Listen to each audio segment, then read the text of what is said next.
The first time I ever understood what cash really meant, it had nothing to do with luxury. It had nothing to do with yachts, private jets, expensive dinners, vacation photos, or the sort of purchases people use to prove to strangers that they must be doing well. It had to do with breathing. That is the part most people miss. They think money changes life because money buys prettier things. Sometimes it does. But the first serious money does something much more important. It changes the atmosphere around your decisions. It changes the speed of your fear. It changes how fast you have to answer when life demands cash. A man with $200 in savings and a transmission problem does not make the same decision as a man with $20,000 in cash and the exact same transmission problem. The mechanical problem may be identical. The financial experience is not even close. One man hears a noise and feels panic rise before the mechanic has even opened the hood. The other hears the same noise and feels irritation. That difference between panic and irritation is one of the most valuable differences money can buy. I have spent most of my life studying how capital behaves, how businesses behave, how incentives behave, and how human beings behave when pressure is either removed or intensified. And one of the most useful things I have learned is that the first meaningful pile of cash does not make you rich. It makes you harder to squeeze. That is a more valuable beginning than many people realize. The public likes dramatic thresholds, 100,000, half a million, a million. Those numbers matter. But they matter later. Earlier in life, there is another threshold, smaller and less glamorous, that changes the emotional physics of a household. For a great many ordinary people, that threshold is somewhere around $20,000. Not because 20,000 is magic, not because 20,000 solves retirement, not because 20,000 means you can stop working or call yourself wealthy with a straight face. It matters because around that level, the relationship between you and every small emergency begins to change. Below it, money is often still acting like a firefighter. Above it, money can begin acting like a wall. That is an enormous difference. The source text you gave me centers the whole story on this exact inflection point. It describes the emotional experience of first seeing $20,000 in savings, the temptation to treat it like a finish line, the tendency to let life and the financial system pull it back down, and the argument that the real shift happens when you treat the number as a floor rather than a destination. That instinct is completely right. The first serious cash reserve should not be treated like a trophy. It should be treated like a line beneath which your life is no longer casually allowed to fall. This is where a lot of people lose the plot. They hit the number, they feel safe for the first time. They breathe. Then they make the most understandable mistake in the world. They celebrate by dismantling the very structure that created the feeling. A better car, a nicer apartment, a delayed trip, a generous gift. A few upgrades that all feel emotionally earned because they remember what it felt like when their account had $20 in it instead of 20,000. I do not mock that impulse. I understand it perfectly. A person who has lived under financial pressure for years will naturally want proof that the pressure meant something. He will want visible evidence that he is no longer the same person. This is how the system gets him. Because the moment you look safe on paper, the world around you starts selling to the safer version of you. The source text captures that shift well. It says that once the savings account finally looks respectable, banks begin offering premium cards and higher limits. Apps start suggesting advanced investing tools and margin. And the broader consumer environment begins nudging the saver toward larger commitments and a more expensive normal. This is not an accident. It is timing. The easiest person in the world to profit from is not the person with absolutely nothing. The person with absolutely nothing is often already too unstable. He may default, he may disappear. He may stop being economically usable in ordinary ways. The better customer is the person who looks stable enough to trust, but not strong enough to resist temptation. That person is ideal. He has discipline, he has earned some credibility, he has a little buffer, he has just enough money to say yes to something stupid and just little enough margin that the stupid thing can slowly reintroduce dependence. Banks understand this very well. So do travel companies. So do auto lenders. So do every category of business that benefits when a person confuses having a cushion with having room for a new fixed cost. This is why I say the first 20,000 changes your relationship to the system. Before that, you are often living in what I would call the scarcity corridor. Inside that corridor, every setback is amplified. A flat tire is not a flat tire. It is a question about timing. A vet bill is not just a vet bill. It is a question about what else gets delayed. A rent increase is not simply bad news. It is a chain reaction. Scarcity does this to the mind. It does not merely reduce purchasing power, it compresses thought. The source text is right to say that below the threshold life feels like constant triage. It describes savings climbing from tiny amounts only to be hit by repairs, rent increases, or life interruptions that knock the balance back down again. It also notes that the average American personal saving rate has been much lower in recent decades than it was in earlier generations, which helps explain why so many households live so close to the edge. Compression matters more than most people realize. A compressed mind does not negotiate well. It does not compare slowly. It does not wait for the best option. It accepts, it reacts, it solves the immediate problem. Usually at a bad price, because bad prices are what the emergency market charges. This is why small cash reserves rarely create real stability. $1,000 is better than zero. 2,000 is better than 1,000. I am not dismissing beginnings, but a beginning should not be mistaken for a line of defense strong enough to change your bargaining position in the world. Real bargaining power begins when the world cannot automatically force you into urgency over an ordinary problem. And ordinary problems are not rare. They are life. A person below the threshold says, "I hope nothing happens." A person above it begins for the first time to live in a world where something can happen, and the whole month is not automatically sentenced. That is why I care about this number so much. Not because it is a final number, because it is a psychological unlock. The source material also points out something that deserves even more attention than it usually gets. It argues that once you hit the first real savings milestone, the real danger is not external disaster, but treating the number like safe now money, instead of never go below this again. Money, it describes the roller coaster clearly, up to 20,000, down to 5, back up, then back down again, with the next surprise. That is the exact trap. And the reason it keeps happening is simple. People think the milestone is an arrival. It is not. It is a promotion. You have been promoted from chaos management to boundary management. Those are different jobs. Below the threshold, the task is to accumulate it all. Above it, the task is to defend the floor. If you fail to understand that, you will keep building the same pile for the rest of your adult life. Up to 20, back down to 6, up to 18. Back down to 3, same person, same effort, same lesson, repeated until age makes repetition more exhausting. I do not want that for anyone. The source text proposes a layered mental model after the first serious milestone, a floor that is not crossed except for true emergencies, a growth layer above it, and then a fun or options layer above that. That is a very useful framework because it restores roles to money. When money has no role, it gets consumed by mood. When money has a role, it acquires dignity.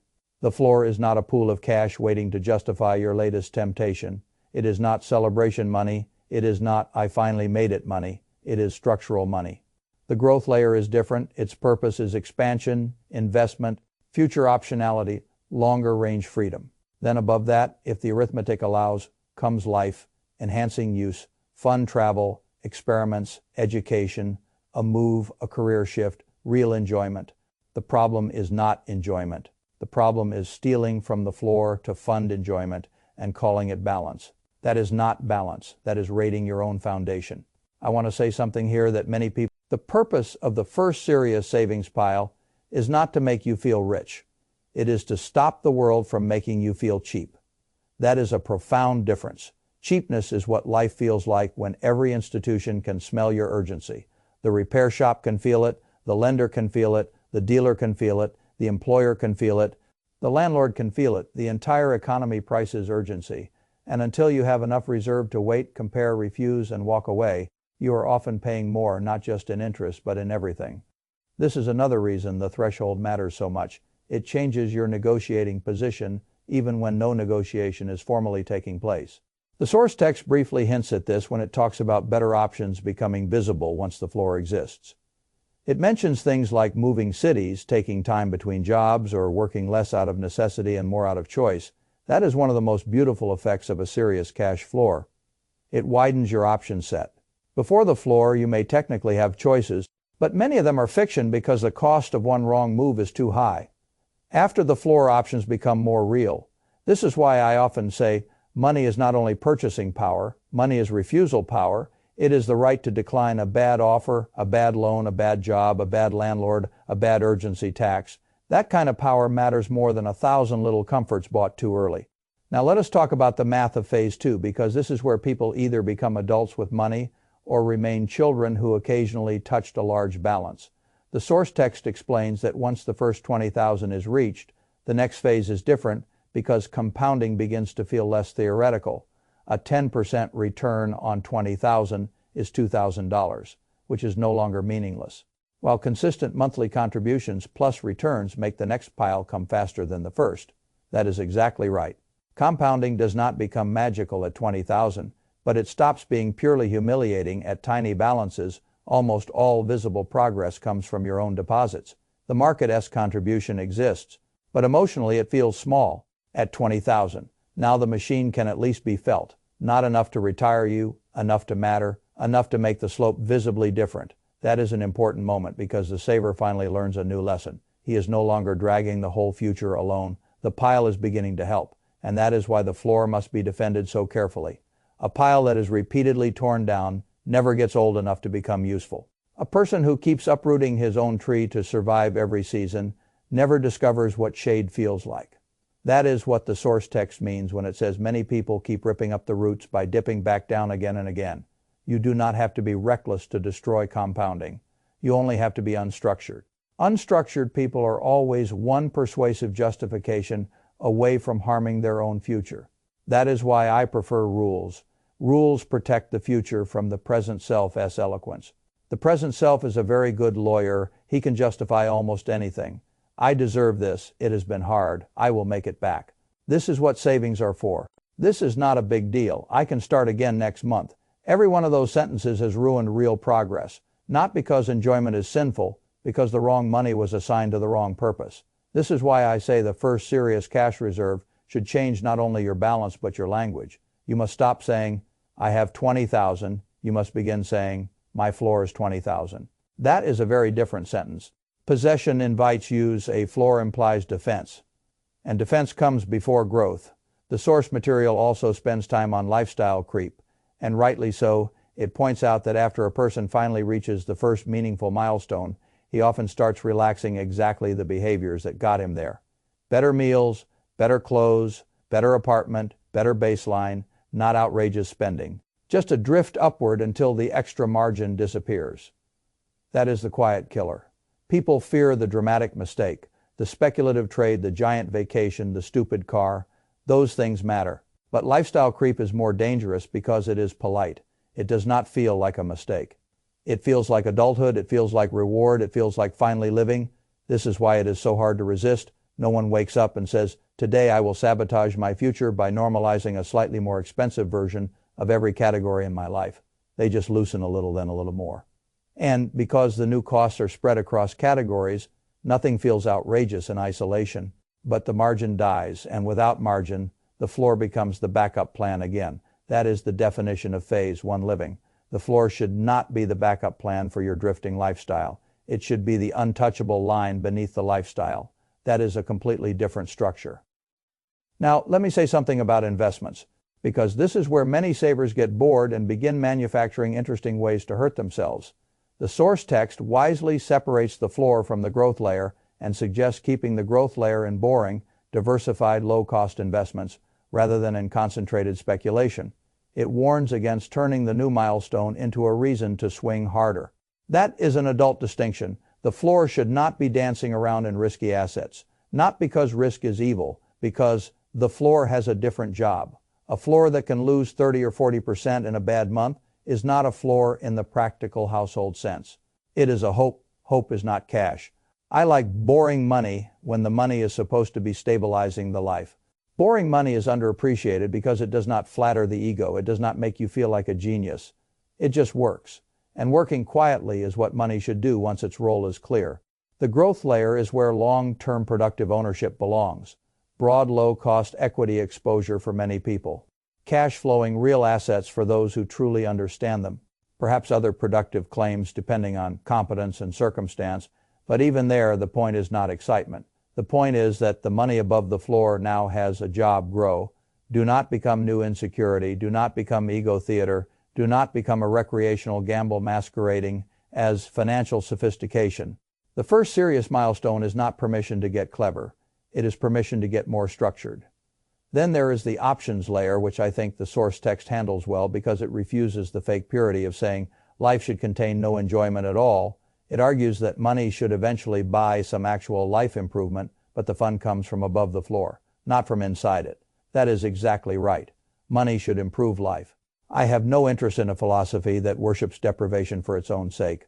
The point of a reserve is not to make you miserable with discipline. It is to make you stronger. And strength should eventually buy some softness, a trip, a course, a move, a break, a small luxury that is actually enjoyed because it was bought from surplus, not panic. This is the difference between spending from strength and spending from self-betrayal. One feels light. The other always carries a little shadow with it. People know this in their bones. The vacation bought from the floor never fully relaxes the owner. Part of him knows he stole from safety to buy motion. The same purchase from true surplus feels completely different. That difference is worth protecting. Now let us talk about what happens to your mind after the threshold, because this may be the most under-discussed part of the whole story. The source text references research suggesting that financial well-being scores improve notably once even a modest savings buffer exists, and then improve further when a household reaches several months of expenses in reserve. It uses that to argue that a large part of the benefit is psychological. I believe that deeply. Money changes the nervous system before it changes lifestyle. That is the first real dividend. You stop scanning every day for incoming damage. You stop feeling the same spike when the phone rings with an unknown number. You stop opening the banking app with equal parts dread and superstition. You stop performing tiny calculations before every ordinary decision. That does not mean all stress vanishes. It means not every stress becomes a money event. That alone is life-changing. When the mind is no longer occupied by constant triage, a strange and wonderful thing happens. It becomes strategic. It starts thinking about the year. Not only the week, it starts thinking about leverage, not only survival. It starts asking bigger questions. Should I stay in this job? Should I move? Should I train for something else? Should I increase my contributions? Should I change the structure of the household? These are growth questions. They do not bloom well in scarcity. The first serious cash reserve is what gives them enough oxygen to grow. This is why I do not see the first $20,000 as simply emergency money. I see it as cognitive capital. It buys you a different brain. Or more precisely, it allows the better parts of your brain to return from survival duty. That is an extraordinary thing for a pile of money to do. It is also why I think ordinary people should care more about this threshold than they currently do. The public keeps waiting for real wealth to begin at numbers much higher up the mountain. Meanwhile, the most important early change is much lower down. The point where you stop being easy to monetize through fear, that is the first real upgrade. The source text says, in essence, that once the floor is protected, life gets easier. Not because all problems vanish, but because problems stop instantly turning into financial collapse. That is the whole game. You are not trying to purchase a problem-free life. You are trying to purchase a life where ordinary problems remain ordinary. Now, how should a sensible person proceed from here? First, decide what your real floor is. Not a number copied from someone online, not a number that sounds mature. Your actual floor. The source text uses bare bones monthly expenses multiplied by 3 to 6 months as the rough test. Fine, that is a good start. If your true stripped-down life costs $3,000 a month, then $9,000 to $18,000 is not a slogan, it is arithmetic. If $20,000 is slightly above that, good. Now call it the floor and respect it. Second, automate the rebuilding process the moment the floor is ever touched for a legitimate emergency. This is important. The floor is allowed to do its job in a true emergency. That is why it exists. But once it has done the job, the household should immediately shift into rebuild mode. Not guilt mode, not despair mode, rebuild mode. Third, grow the layer above the floor with discipline and boredom. The source text recommends simple, diversified, low-cost investing for that role. I agree.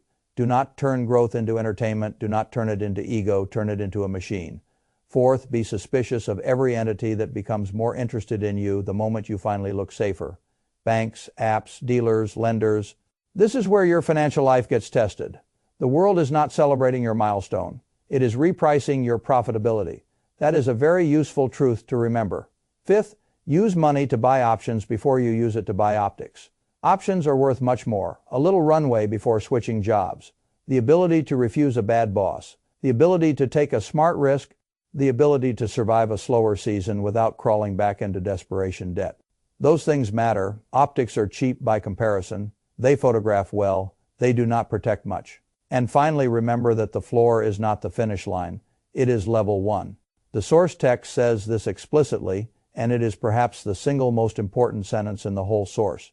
The first real milestone should make you quieter, not louder, more deliberate, not more celebratory, more strategic, not more performative, because once the floor exists, now the real work can begin. Now you can build without being interrupted by every gust of wind. Now you can invest from a place that is not constantly frightened. Now you can stop donating your instability to banks, lenders, and emergency products as such an easy source of revenue. That is not glamorous. It is far better than glamorous. It is durable, and durable is what ordinary people need most, not another clever trick, not another aspirational lifestyle, not another spending upgrade disguised as growth durability. That is what the first serious pile of cash should buy. A more durable version of you, a more durable household, a more durable future. The number matters, but the rule matters more. Protect the floor. Everything interesting begins after that. And if the institutions around you dislike how much less profitable your fear has become, then you should take that as proof you are finally using the number correctly.